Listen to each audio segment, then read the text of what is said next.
And then this one was brought to my attention. A friend of mine sent this to me on Facebook the other day.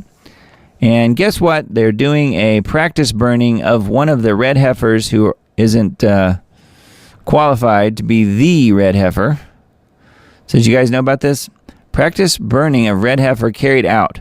At first I had my doubts. You can tell it's clearly an animal, and you can tell it was clearly a cow from that matter, for that point. But I wasn't sure that it was actually what it was being portrayed as. But according to Israel 365 News, that is what happened. Last Tuesday, a practice red heifer burning was conducted. A video from the drill was published on Israel National News. That's the website, israelnationalnews.com. In the drill, a red heifer that had been housed at Shiloh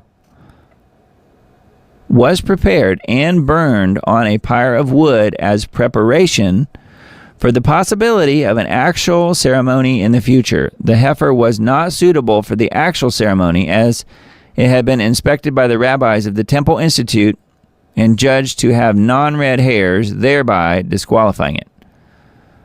The heifer was burned on a pyre of wood precisely as specified in Jewish sources. So they are sacrificing animals on wooden pyres in Israel. They're doing it. The practice burning was carried out at an undisclosed location in Samaria. The actual red heifer may only be burned at a specific location on the Mount of Olives in Jerusalem. So they don't really have to have the temple built to do this.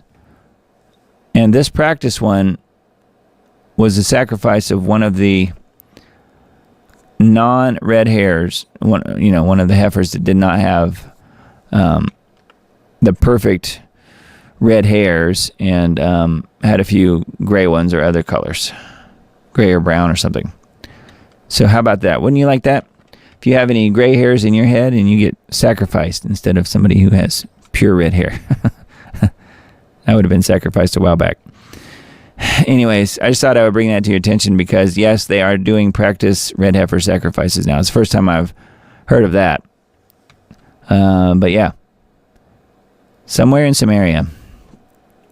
So we'll see where it goes. Obviously, in my opinion, this red heifer thing isn't really, I mean, obviously it's important to the Jews, to the practicing, Orthodox Jews and whoever that will be doing the sacrificing.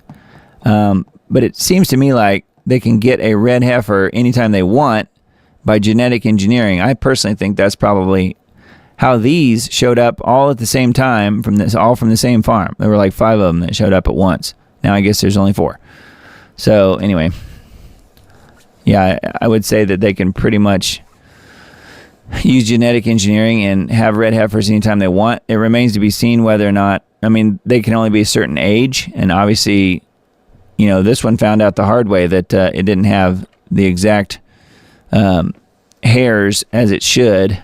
By having some non-red hairs, it cost it its life. But anyway, very strange. Anyway, the red heifer burning has already commenced.